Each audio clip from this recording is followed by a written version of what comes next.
Baru pulang, Pak. Semalam Mama lihat Bapak jalan-jalan sama perempuan, bawa anak satu lagi. Itu siapa, Pak? Kawan itu, Mak. Tadi dia minta tolong antar ke supermarket. Jadi Bapak antarin. Kawan, tapi pegangan tangan. Bapak gendong anaknya lagi. Yakin, Pak, itu kawan?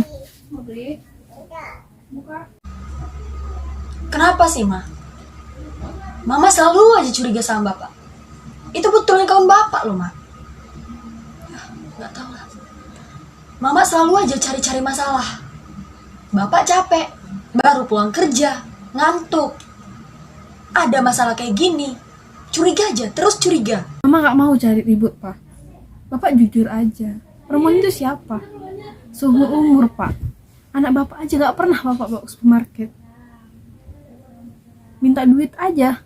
Kadang Bapak juga marah-marah sama dia. Bapak kayak gitu sama dia, supaya anak kita tuh gak boros, Mah. Dia selingkuhan Bapak kan? Udah, Mak, udah. Capek Bapak, Mak, capek. Gak usah diperpanjang. Masalah kayak gini gak usah diperpanjang, Mak. Gak akan mendatangkan apa-apa, gak usah diperpanjang. Bapak capek, baru pulang kerja. Berapa kali Bapak bilang? Baru pulang kerja, Mak. Baju aja belum diganti, Mama udah marah-marah. Capek loh, Mak, capek. Ngantuk, Bapak, ngantuk. Bapak kira Mama gak tahu siapa dia? Ingat aja, Pak. Suatu saat pasti terbongkar kedok kamu. Bapak udah bilang loh, Mak. Itu hanya teman Bapak. Kalau kayak gini caranya, Mama nih ya, cari masalah aja. Apa-apa cari masalah. aku di rumah Kelewatan loh, Mama. tiap hari begaduh. Berapa kali Bapak bilang, itu teman Bapak. Masih kurang. Dari tadi Bapak bilang capek. Capek, oke, capek. Jangan cari masalah lagi. Bisa. Bisa, Mak. Ingat ya, Mak. Ingat ini ya. Catat baik-baik. Jangan berani-beraninya bilang ke siapa-siapa, apalagi tentang hal ini. Memalukan, Mah. Mama selalu aja cari-cari masalah, selalu. Mama mau aku tinggalkan kau sama anak kau. Mau. Aku capek lihat bapak sama mama tiap hari berantem terus di rumah. Kalian pikirin perasaan aku lah. Masa kalian berantem cuman gara-gara perempuan yang aku juga nggak tahu siapa. Aku capek denger kalian tiap hari. Kalau kau ngerasa tertekan di rumah ini, keluar. Gampang kan? Keluar dari rumah ini. Kamu kenapa, Pak? Sadar, ini anak kamu. Kamu suruh keluar dari rumah. Istighfar, Pak. Kau tahu siapa yang selalu memancing keributan di rumah ini? Mamamu. Mamamu yang selalu duduk Bapak tuh main cewek, selingkuh di belakangnya. Mamamu. Mamamu yang mancing Bapak selalu marah. Tahu kan siapa yang mancing duluan? Siapa yang duluan ngajak ribut? Mama kau. Mama gak nuduh. Mama cuma butuh Bapak jujur.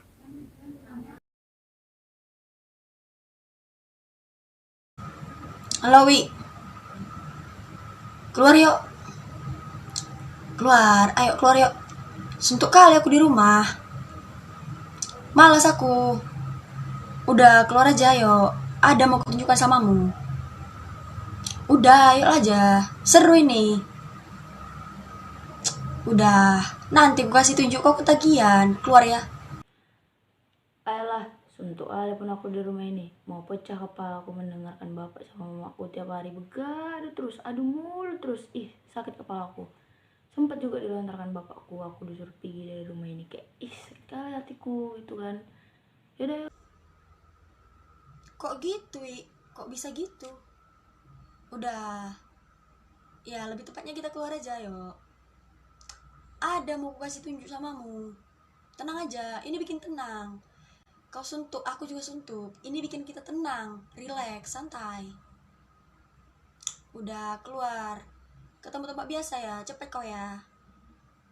Ya, gak usah lama-lama, cepat.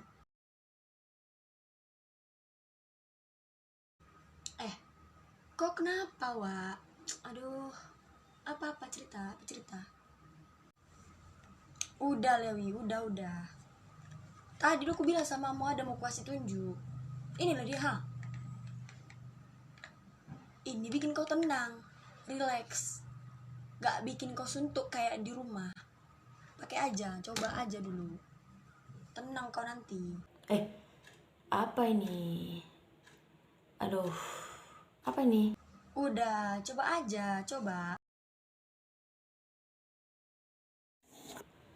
Enggak lah, kopi aja lah. Enggak mau lah aku. Enggak. Kopi aja, kopi.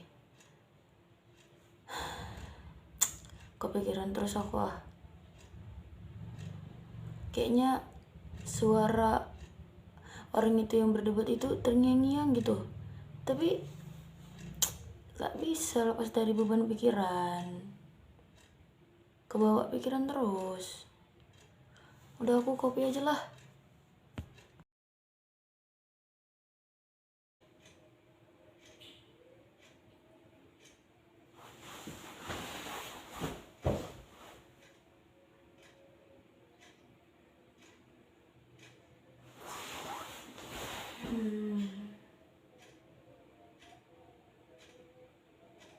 Tiwi, bangun nak.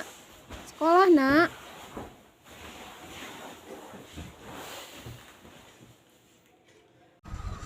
Kalau niat sekolah, ya bangunlah cepat. Gak usah dibangunin lah. Manja kali, udah besar dimanjain pula. Bangun cepat kalau mau sekolah. Tanpa disuruh juga aku bakal berangkat ke sekolah. Aku tahu aku udah besar. Gak usah dibentak.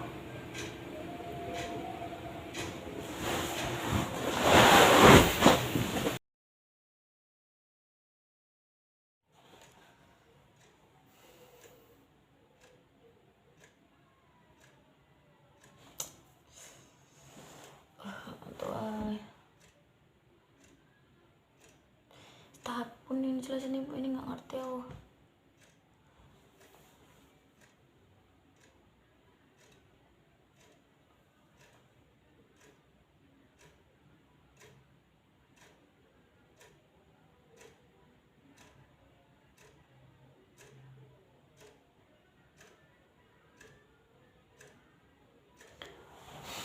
Bu, ngantuk orang dengar penjelasan ibu. Permisi bu, ibu manggil saya. Iya, silakan masuk. Baik bu, ada apa ya bu? Baik, alasan ibu memanggil kalian berdua karena ibu menerima laporan dari guru wali kelas maupun guru mata pelajaran yang masuk kelas kalian. Untuk Tiwi, ibu menerima laporan bahwa kamu sering tidur di kelas, sama sekali tidak memperhatikan guru, dan nilai kamu semester ini juga turun drastis. Nah, jadi karena itu tadi ibu menelepon orang tua kamu, dan orang tua kamu mengatakan juga bahwa kamu ini di rumah nak sering melawan dengan orang tua, kamu juga kelayapan tidak jelas tanpa minta izin dari kedua orang tua kamu. Ibu tidak mau menasihatin kalian berdua panjang lebar. Ibu hanya ingin kalian berdua menyampaikan sebenarnya apa masalah di balik semua ini. Dan Indah, ibu perhatikan kamu memang sering bolos sekolah dan kamu juga tidak memperhatikan saat guru menjelaskan pelajaran saat kamu masuk ke kelas. Nah, ibu ingin dengar alasan kalian masing-masing kenapa ini bisa terjadi. Orang tua saya ngadu sama ibu tentang sikap saya di rumah. Bu, saya nggak mungkin kayak gitu kalau nggak ada faktor penyebab yang membuat saya kayak gitu, bu. Ibu bayangin aja, orang tua saya setiap hari berdebat, setiap hari adu mulut, setiap hari berantem. Saya tertekan bu di rumah. Ada aja pembahasan yang ngebuat mereka itu berantem setiap hari. Yang dari uang belanja, yang dari katanya bapak saya selingkuh dengan perempuan lain. Jadi saya suntuk bu, di rumah. Pikiran saya ini terbebani dengan kata-kata mereka, bu. Setiap hari mereka ribut. Pagi, siang, sore, malam ada aja yang dibahas, bu.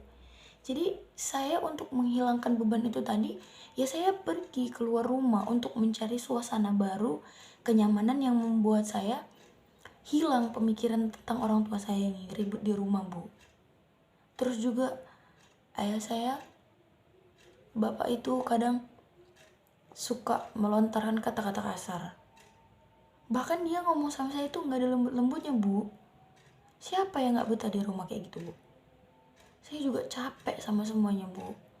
Makanya saya cari suasana baru di luar, kumpul sama teman-teman, nongkrong sama teman-teman, biar saya tuh kayak refresh gitu loh, Bu. Karena di rumah saya tuh udah terbebani sama sikap mereka berdua. Jadi saya harus gimana, Bu? Kalau saya di rumah terus, yang ada saya bisa gila, Bu, dengar mereka ribut setiap hari. Bahkan ngomong sama saya aja pun, Bu, ngebentak, gak ada lembutnya sama sekali. Jadi saya ini sebagai anak dianggap apa di rumah? Saya gak mungkin, Bu, berbuat nakal dan berbuat buruk kalau gak ada faktor penyebab yang ngebuat saya ngelakuin hal seperti itu. Pasti Ibu tahu kan gimana perasaan saya di rumah setelah saya ceritakan ini sama Ibu. Sebenarnya saya juga merasakan hal yang sama Tiwi, Bu. Bapak saya sering main tangan sama mama saya, bahkan ngancurin barang-barang di rumah. Bahkan, Bu, kata cerai selalu muncul di setiap perkelahian orang itu, Bu. Saya sebagai anak merasa capek, Bu. Ibu mengerti maksud kalian. Ibu di sini untuk mendengarkan cerita kalian berdua. Jujur saja ya, Bu ya.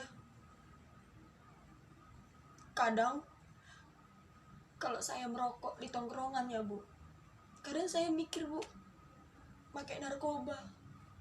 Karena di rumah udah gak ada kasih sayang lagi, Bu. Berantem aja terus, berantem.